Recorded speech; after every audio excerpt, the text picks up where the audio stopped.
You think you're being bullied by your mom, but it's all in your head, right? Mom is just teaching you how to be a proper daughter-in-law, but you're so good at playing the victim.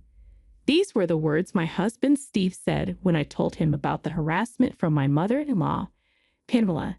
She throws away the meals I make and drops the laundry I hung out on the ground. To Steve, that seems like educating a daughter-in-law. Seeing me speechless, Steve just laughed mockingly and then said something unbelievable. My name is Laura. I'm 28 and work as an office worker at a pharmaceutical company. Steve was a college friend, and we got married 3 years ago. I lost my parents around the same time I graduated from college. It was so sudden, and as an only child, I felt doomed to a lifetime of loneliness. My parents didn't have much interaction with relatives, so mostly their acquaintances and friends attended the funeral.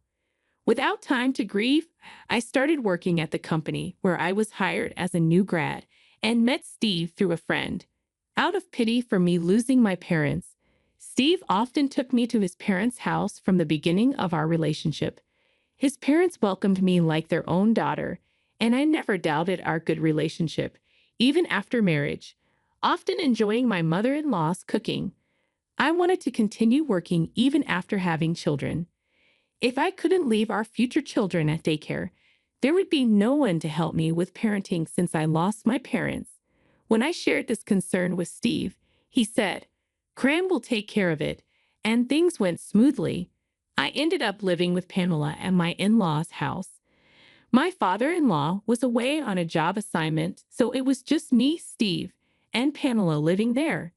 Things were fine at first, but after 3 years of living with my in-laws and not being able to conceive, Pamela's attitude towards me changed noticeably. She would say, "Laura, how many times do I have to tell you? You're the youngest in this house, so you should do the housework." On weekends, Pamela would always push her cleaning and laundry onto me.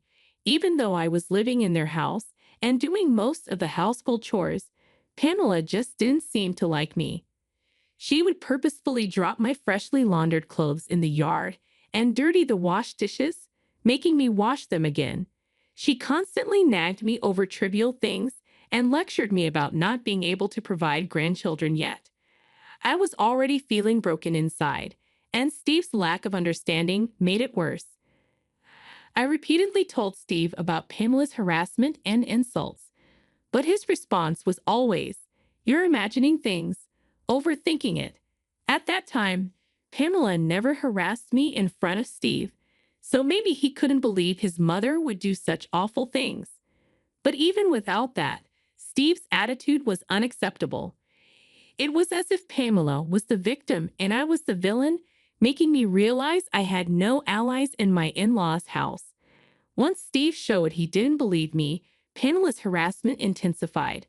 What used to be done behind Steve's back now happened even in front of him, like verbal abuse and harassment. Finally became pregnant around this time, but even as the tough period of morning sickness passed and I entered a stable phase, my heart wasn't light. Going on maternity leave and being constantly subjected to Pamela's relentless harassment, and Steve not only disbelieving me but joining Pamela in belittling me were the main reasons.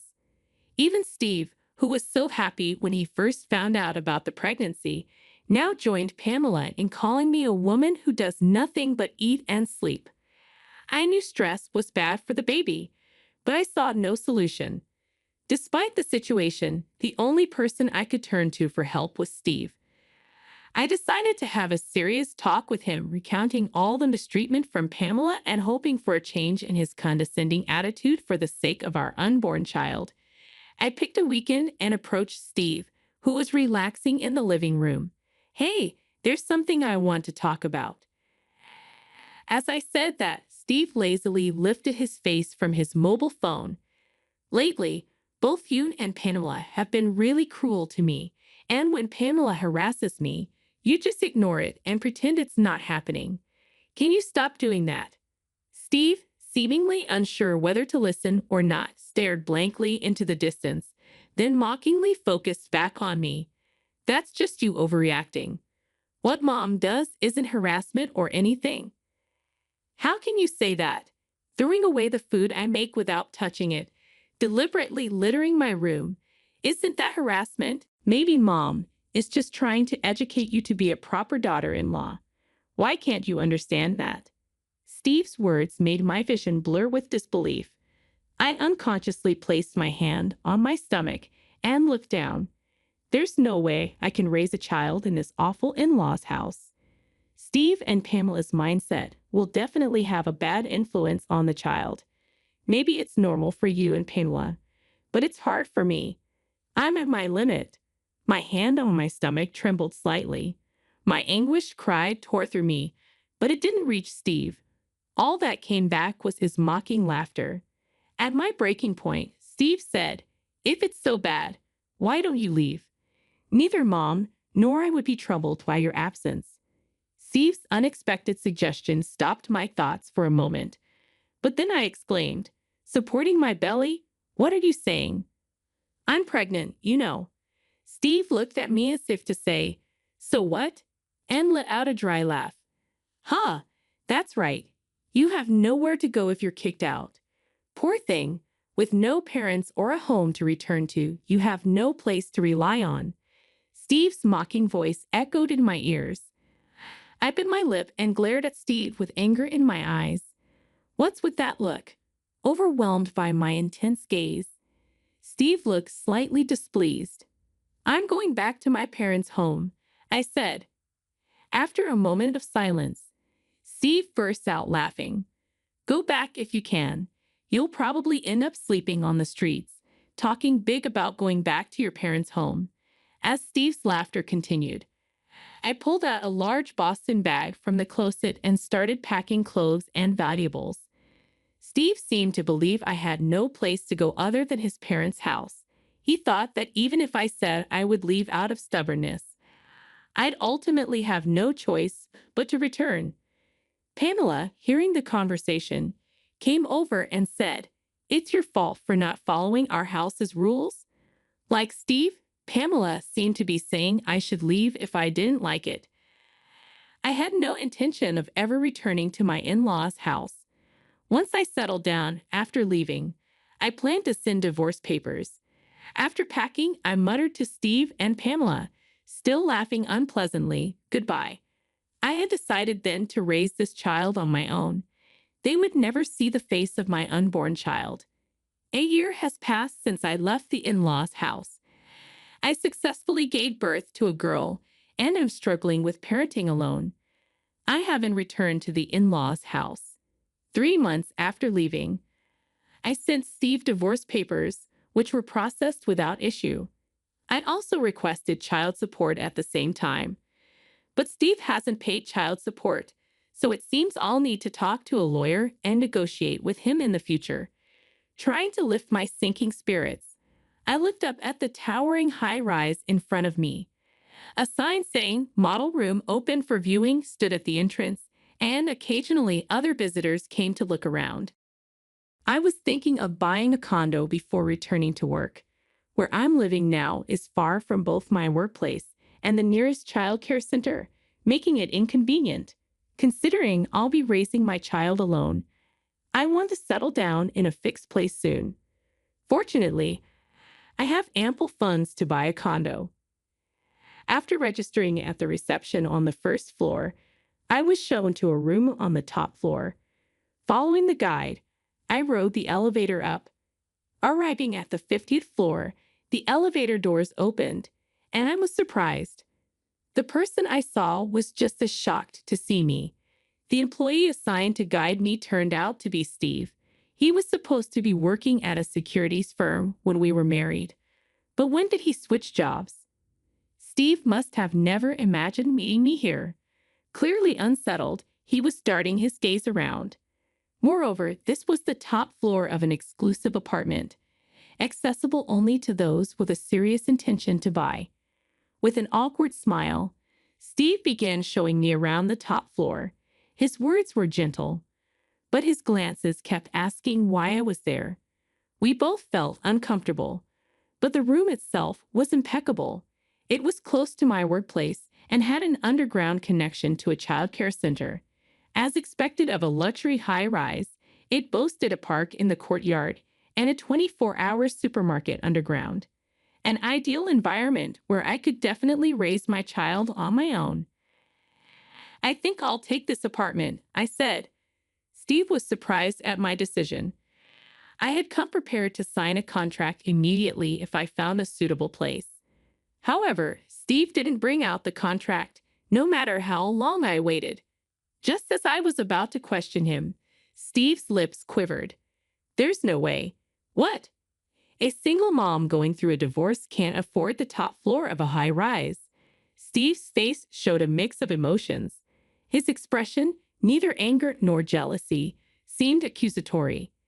"Did you catch some rich guy, or are you doing some unspeakable job?" I stepped back as he closed in. "No, I just sold my family home for a bit more than expected." "Your family home?"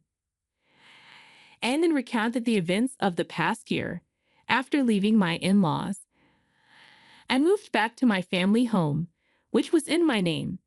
Both my parents had passed, and the house was too large for me alone. The impressive water garden, a hobby of my father's, must have added to its value. Just before the baby was born, someone wanted to buy it, but that doesn't mean it would sell for enough to buy the top floor of a mansion, right? Steve's skepticism was understandable. The house was old and showing wear.